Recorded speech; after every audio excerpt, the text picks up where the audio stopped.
আমিন আসতে বললেও নামাজ হয়, আমিন না বললেও নামাজ হয়, তো এটা নিয়ে কেন ঝগড়া? কিন্তু আমার পরামর্শ, যেই মসজিদে 90 জন লোক আমিন আসতে বলে, আপনি ওখানে আসতেই বলে। এই মসজিদে যদি আপনি হঠাৎ জোরে আমিন বলেন, একটা কৃষক বলবে কি হইলো, ঘটনা কি? কৃষক তো আর জানে না আমিন আসতে জোরের বিষয়, তুমি বলবে এখানে কি হয়েছে, তো ওই ব্যক্তি বলবে আরে জানেন না আপনি, আমিন তো জোরে বলতে হবে। তো কৃষক এই যে চা স্টলের সামনে গিয়ে ঝগড়া লাগবে, এই এতদিন কি আমিন আসতে বলতে হবে, এখন তো জোরে বলতে হবে। আমি বুঝাইতে চাইলাম এই মুস্তাহাব বিষয়টা একটা আনপড় মানুষ জানার কারণে এখন এটা ঝগড়ায় রূপান্তরিত হয়ে গেল। লালবাগে বাবা আর ছেলে কথা বলে না, আমিন জোরে আর আস্তে নিয়ে ঝগড়া করে।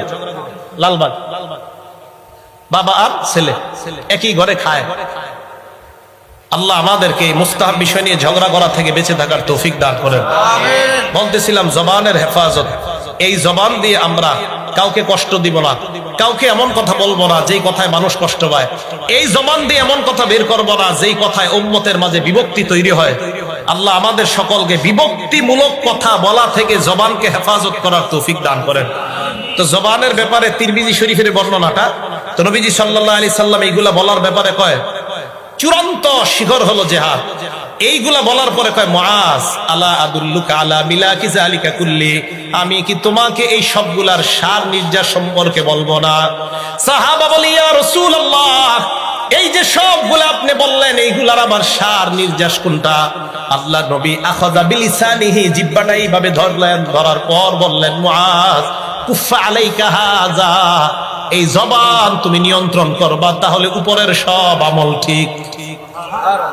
এটা নিয়ন্ত্রণ করবা, কুফা আলাইকা হাযা, এটা নিয়ন্ত্রণ করবা। সাহাবা বলে ইয়া রাসূলুল্লাহ ইন্না লামুআখাযুনা বিমা নাতাকাল্লাম, কথা বললেও কি আমরা জাহান্নামী হব, আমাদেরকে ধরা হবে, পাকড়াও করা হবে? নবীজি জবাব দিলেন হাল ইয়াকুবুন নাসা ফিন্নারি আলা ওয়ুজুহিহিম আও আলা মানাখিরিহিম ইল্লা হাসাইদু আলসিনাতিহিম, মুখের কারণে অনেক মানুষ, অধিকাংশ মানুষ জাহান্নামে যাবে, বলেন নাউযুবিল্লাহ। জবানের কারণে অনেক মানুষ জাহান্নামে যাবে।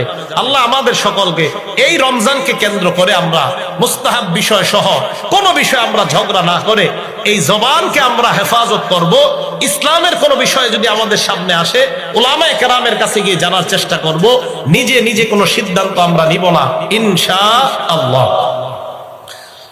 বুখারী শরীফ হাদিস নাম্বার 6473 নাম্বার হাদিস, কানা রাসূলুল্লাহ সাল্লাল্লাহু আলাইহি ওয়াসাল্লাম ইয়ানহা আন কিলা ওয়া ক্বাল, আল্লাহর নবী নিষেধ করেছেন অনর্থক বিষয় নিয়ে বাদ অনুবাদ করতে, নিষেধ করেছেন অনর্থক বিষয় নিয়ে ঝগড়া বিবাদ করতে, আল্লাহর নবী নিষেধ করেছেন। মুস্তাহাব নিয়ে ঝগড়া করা এটা অনর্থক বিষয়, মুস্তাহাব নিয়ে ঝগড়া করা এটা অনর্থক বিষয়। আবার বলছি, মুস্তাহাব নিয়ে ঝগড়া করা এটা অনর্থক বিষয়। হ্যাঁ, আমি বলছি যে মসজিদে 90 জন লোক আমিন আসতে বলে, ওই মসজিদে জোরে আমিন বলার এই ঝগড়াটা তৈরি করা এটা অনর্থক একটা বিষয়, এটা অনর্থক বিষয়। কেন আপনি এখানে এটা বলবেন? এই অনর্থক বিষয় তো আনবে না। নবীজি বলছেন আনকিল ওয়া ক্বাল, অনর্থক বিষয় নিয়ে ঝগড়া করতে নবীজি নিষেধ করছেন। 2 নাম্বার ওয়াকাসরাতিস সুআল, অধিক প্রশ্ন করতে আল্লাহ নবী নিষেধ করছেন। 3 নাম্বার ওয়াইদাআতিল মাল, সম্পদ নষ্ট করতে নিষেধ করছেন। 4 নাম্বার ওয়ামানইন ওয়াহাদ, কৃপণতা করতে নিষেধ করছেন, ভিক্ষা করতে নিষেধ করছেন। 5 নাম্বার ওয়াদিল বানাত, কন্যা সন্তান জীবিত কবরস্থ করতে নিষেধ করছেন। এর মধ্যে 1 নাম্বার বাদ অনুবাদ অনর্থক বিষয় নিয়ে করতে নিষেধ করেছেন। আল্লাহ আমাদের সকলকে অনর্থক সাধারণ কোন বিষয় নিয়ে ঝগড়া করা থেকে এই জবানকে হেফাজত করার তৌফিক দান করেন। সহিহ বুখারী হাদিস নাম্বার 6474 নাম্বার হাদিস, আগের হাদিসটা 473, এটা 6474। قال رسول الله صلى الله عليه وسلم, আল্লাহ নবী বলেন মাইয়াজমান লিমা বাইনা লাহইহি ওয়া মা বাইনা রিজলাই, আমার কোন উম্মত যদি আমাকে 2 চোয়ালের মাঝখানে এই জবানের ব্যাপারে আমাকে নিরাপত্তা দিয়ে দেয়, 2 রানের মাঝখানের লজ্জাস্থানের ব্যাপারে যদি নিরাপত্তা দিয়ে দেয়, আজমান লাহুল জান্নাহ, আমি নবী তাকে জান্নাতে নেওয়ার নিরাপত্তা দিয়ে দিলাম।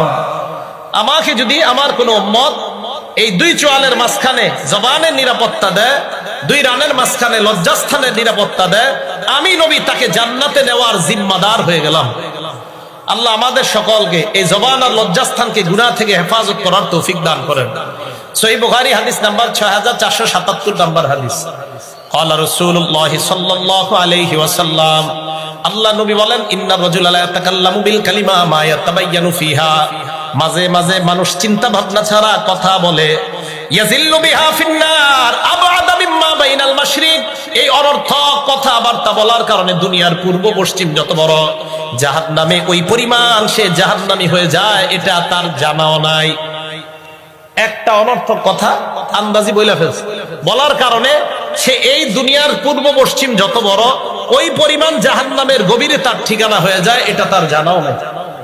আল্লাহ আমাদের সকলকে ভেবে চিন্তে এই মুখটা ব্যবহার করার তৌফিক দান করেন।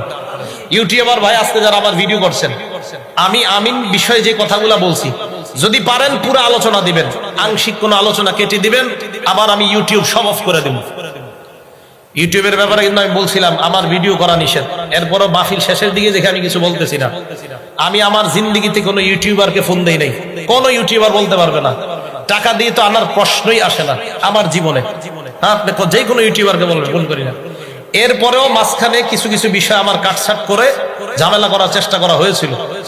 এখন আমি বলবো, এই আমি যদি অন্য কোনো ঘটনার ব্যাপারে আলোচনা করি, পুরো আলোচনা দিতে হবে। আংশিক আলোচনা দেখবো, সাথে সাথে ওই দিন থেকে ইউটিউব অফ। কেউ আমার মাহফিল ইউটিউব যাবেন, মাহফিল কর্তৃপক্ষ বলবে ইউটিউব বন্ধ হবে না, আমি ওয়াজ করবো না। ইউটিউবাররা মনে রাখবেন, আমার এই আলোচনা দিলে পুরাটা দিতে হবে। আংশিক কেটে যদি কোনো অবস্থায় আমার কানে আসে, ইউটিউব বন্ধ। কথা কি বুঝে আসছে সবার? কারণ ঝগড়ার পক্ষে আমি না, আমি আরিফ বিন হাবিব ঝগড়ার পক্ষে না, আমি কোনোদিনও ঝগড়ার পক্ষে না। নবীজি বলছেন, আনা যাইমুন লিমান তারাকাল মিরাআ বিবাইতিন ফি রাবজিল জান্নাহ, ঝগড়া যে পরিত্যাগ করে আমি ওই ব্যক্তিকে জান্নাতের মাঝখানে একটা ঘরের জিম্মাদার হয়ে গেলাম। আমরা ঝগড়া পরিত্যাগ করি। আল্লাহ আমাদের সকলকে যে কথাগুলো বললাম আমল করার তৌফিক দান করেন। তো বুখারী শরীফের 6477 নম্বর হাদিস থেকে জানলাম, চিন্তা ভাবনা ছাড়া অনর্থক কথা যদি কেউ বলে ফেলে, এই কথার কারণে সে পূর্ব পশ্চিম যত বড় এই পরিমাণ গভীরে জাহান্নামে চলে যেতে পারে। আল্লাহ আমাদেরকে চিন্তা ভাবনা করে জেনে বুঝে প্রত্যেকটা কথা বলার তৌফিক দান করেন। সহিহ বুখারী হাদিস নাম্বার 6478 নম্বর হাদিস। ক্বালা রাসূলুল্লাহ সাল্লাল্লাহু আলাইহি ওয়াসাল্লাম, আল্লাহ নবী বলেন, ইন্নাল আবদা লা ইয়াতাকাল্লামু বিল কালিমা মিন রিদওয়ানিল্লাহ, মাঝে মাঝে বান্দা এমন কথা বলে যেই কথাটা আল্লাহর সন্তুষ্টিজনক কথা, এই কথাটার কারণে লা ইউলকি লাহা বালা, যেই কথাটা বান্দা চিন্তা ভাবনা করে বলে নাই, তবে কথাটা অনেক ভালো।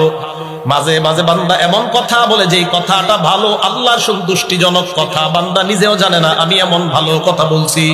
লা ইউলকি লাহা বালা, চিন্তা ভাবনা করেও বলে না। আল্লাহ নবী বলেন, ইয়ারফাউল্লাহু বিহা দারাজাত, এই কথার কারণে আল্লাহ তার মর্যাদা বাড়াইতেই থাকেন, মর্যাদা শুধু বাড়াইতেই থাকেন, প্রচুর পরিমাণ মর্যাদা বাড়ায়। এবার দেখেন কি কয়, ইন্নাল আবদা লা ইয়াতাকাল্লামু বিল কালিমা মিন সাখাতিল্লাহ, মাঝে মাঝে বান্দা এমন কথা বলে যেই কথা আল্লাহ অসন্তুষ্ট হয়ে যায়। লা ইউলকি লাহা বালা, যেই কথা চিন্তা ভাবনা ছাড়া অন্য করো, সামনে আপনি এমন একটা কথা বললেন যেই কথায় আল্লাহ অসন্তুষ্ট হয়ে যায়। ইয়াহবি বিহা ফিন্নার, যেই কথার কারণে আপনি জাহান্নামী হয়ে যাবেন, বলেন নাউজুবিল্লাহ। অনর্থক কথা বলা থেকে আল্লাহ আমাদেরকে হেফাজত করেন। তিরমিজি শরীফ হাদিস নাম্বার 2504 নম্বর হাদিস। সুইলা রাসূলুল্লাহ সাল্লাল্লাহু আলাইহি ওয়াসাল্লাম, আইয়ুল মুসলিমিনা আফজল, আল্লাহ নবীকে প্রশ্ন করা হলো, ইয়া রাসূলুল্লাহ, কোন মুসলমান সবচেয়ে শ্রেষ্ঠ মুসলমান? আল্লাহ নবী জবাব দিলেন, মান সালিমাল মুসলিমুনা মিন লিসানিহি ওয়া ইয়াদিহি, যেই মুসলমানের জবান এবং হাতের কষ্ট দেওয়া থেকে অন্য মুসলমানরা নিরাপদ থাকে, ওই মুসলমানটা আল্লাহর কাছে দুনিয়ার শ্রেষ্ঠ মুসলমান হয়ে যায়। আপনার জবান, আপনার হাত দিয়ে কাউকে কষ্ট দিবেন না, আপনি আল্লাহর কাছে শ্রেষ্ঠ মুসলমান। তিরমিজি শরীফ হাদিস নাম্বার 2501 নম্বর হাদিস। ক্বালা রাসূলুল্লাহ সাল্লাল্লাহু আলাইহি ওয়াসাল্লাম, আল্লাহ নবী বলেন, মান সামাতা নাজা, যে ব্যক্তি অনর্থক কথাবার্তা থেকে চুপ থাকবে, ওই ব্যক্তি নাজাত পেয়ে যায়, মুক্তি পেয়ে যায়। তাহলে মুক্তি পাওয়ার একটা সিস্টেম শিখলাম, বেশি কথা না বইলা চুপচাপ থাকা, বেশি কথা না বইলা চুপচাপ থাকা। আল্লাহ আমাদের সকলকে বেশি কথা বলা থেকে হেফাজত রাখেন। আমি কিন্তু মাইকের সামনে ছাড়া এমনি কথা বলি না, মাইকে কথা বলি। মাইকের সামনে ছাড়া আমার সাথে কোথাও গেলে দেখবেন খুব বেশি চুপচাপ থাকার চেষ্টা করি।